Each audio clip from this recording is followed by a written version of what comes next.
And Jesus is alive.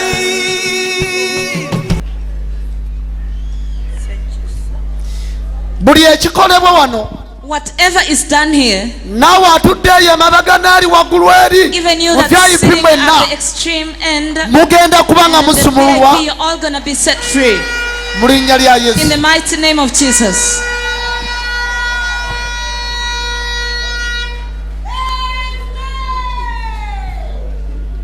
Awo kimala.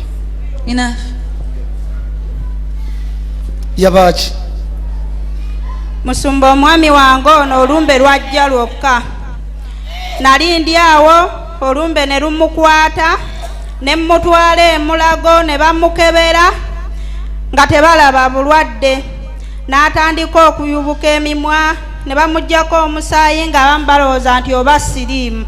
Naye ndaba yeeyongera kkene na bukenenyi. Era kwe kusalawo ne mmuleeta awo musabireko tatuula. Talina wadde ekintu nakimu kyakola n'emmere talya. The gentleman is a husband to the lady narrating. She's telling us the husband was struck by a condition that he was nowhere to them. So the lady decided to take him to Mulago Hospital, and as you see, the lips are peeling off. So when they reached Mulago, they diagnosed they couldn't see any sickness. So they decided to carry out the test for HIV, but it was not seen there. The lady decided therefore to bring the husband to the man of God. That's why they're here, as you can see.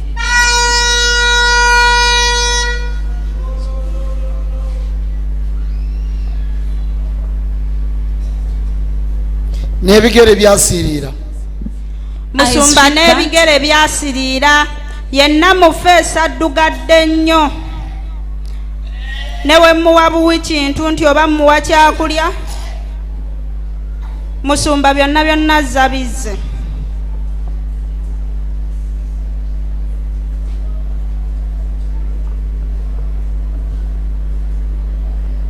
As you can see, the mouth peeled off. It is all covered with sores. It is even reddish, and is coughing. He has Kati ekyakola kiki?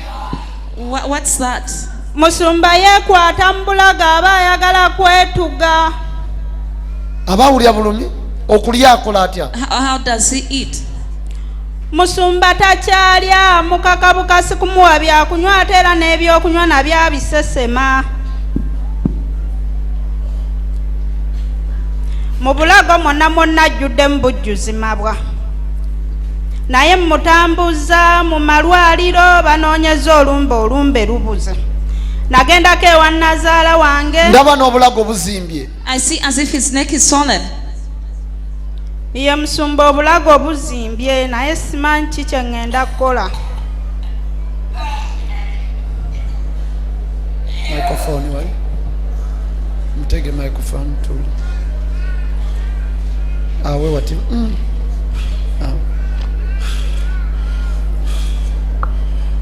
Gisembeza nnyo. Sasira bajogererako. Gisembeze okay. Like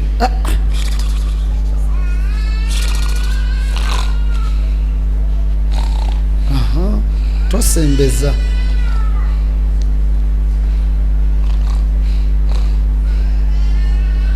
As you can see, this man really has a lot of pain, even when he's breathing. Look at his color, he all turned dark. Kiregeze kati. Wetwogerya n'okutegeera tategeera. So is he normal? Musumba tategeera kubeera essaawa eno tamanyi nawa gye tuli.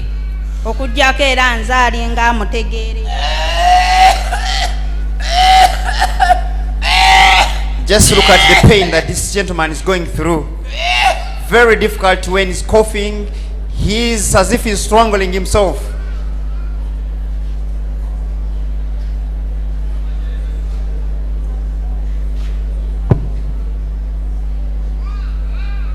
Afuyisiriza mu kaseke. Iye musumba afuyisiza mu kaseke. He even urinates through a catheter.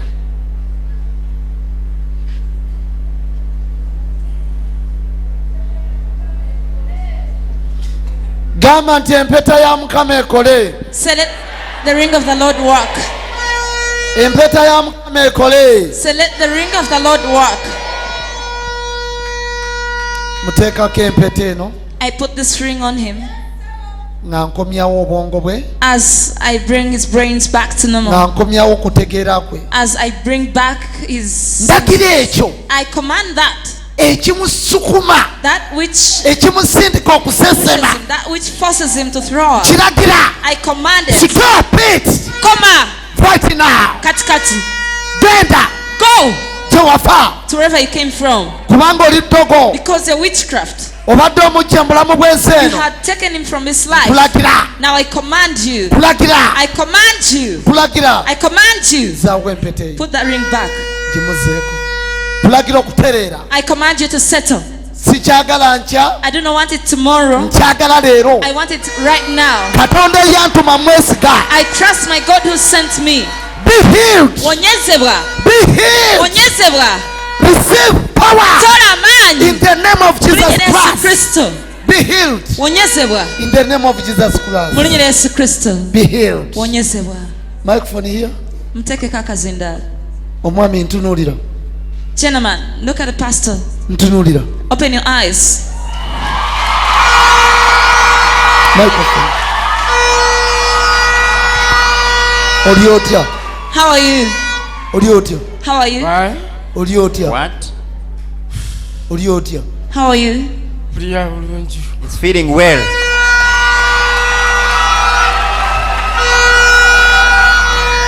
Laba kyemukola.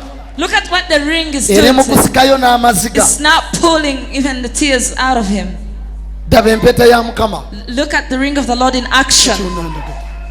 Daba kyemukola amaaso. Look at what it's doing through his eyes. Laba kyeni mukola amaaso ge. Look at what is happening to his eyes. Tozanyisa mpeta. Don't joke with the ring Okutuusa abantu lwe balizuula ekyama. until every person will find out the Ekiri mu secret. mpeta lwe balikakasa The nti secret Katonda in the ring, akola. that's when they'll prove that God really works.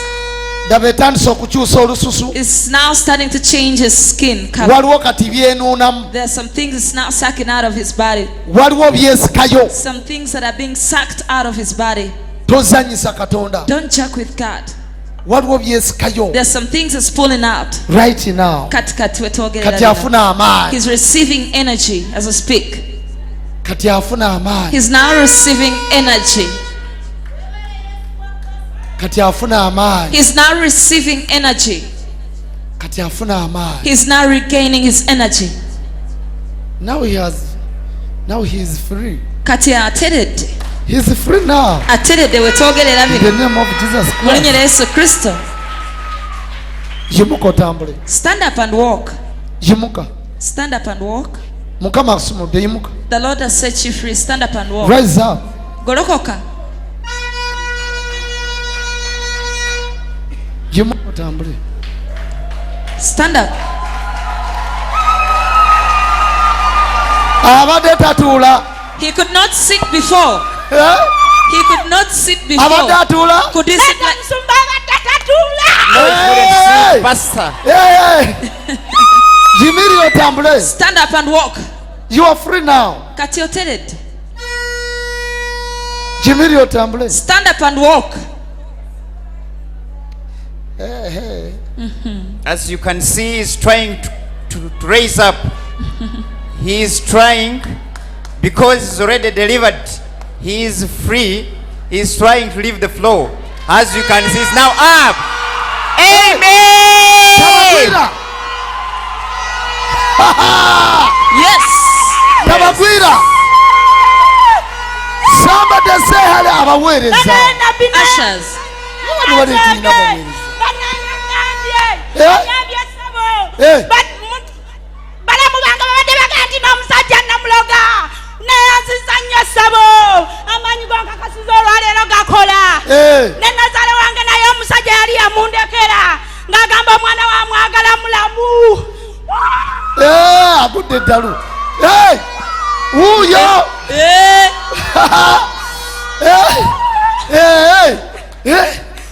wakitiibwa mukama wakitiibwa ensizimu ekitiibwa etendera eribuna wonna era amanyi ge gabuna wonna Yesu wakitiibwa wanika emikono omugambe wakitiibwa mukama wakitiibwa ensizimu wekitiibwa wonna era amanyi ge gabuna wonna Yesu wakitiibwa mukama wange wakitiibwa ensizimu wekitiibwa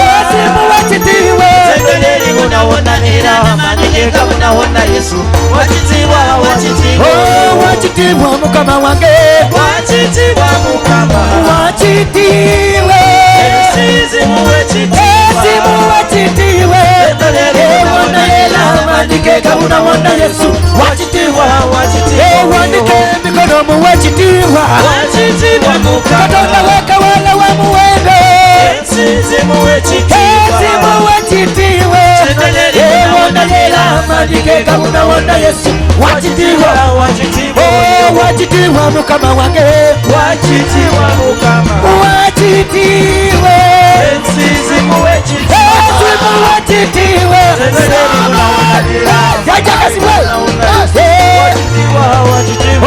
wakitiibwa mukama wange wakitiibwa ensizimu wekitiibwa wanika mikono mukama ng'omwekitiibwa wakitiibwa mukama wange wakitiibwa ensizimu wekitiibwa wonna era amanyi ge gabuna wonna Yesu wakitiibwa Yesu wange Katonda wekawala wa muwendo ensizimu wekitiibwa wonna era amanyi ge gabuna wonna Yesu wakitiibwa mukama wekawala wa muwendo wakitiibwa ensizimu wekitiibwa wonna era amanyi ge gabuna wonna Yesu wakitiibwa mukama wange haleluya ensizimu wekitiibwa wonna era amanyi ge gabuna wonna Yesu wakitiibwa oyo nendaba afaanana baana b'abantu nendaba Yesu wekitiibwa abekawala nga tusinzoyo banange tuvunama awo wali netusinza wakitiibwa mukama wange wanika emikono mukambe ensizimu wekitiibwa wonna era amanyi ge gabuna wonna Yesu n'omusumba wekawala wa muwendo wakitiibwa ensizimu wekitiibwa wonna era amanyi ge gabuna wonna Yesu wanika mikono owulira Yesu aleresa amaanyi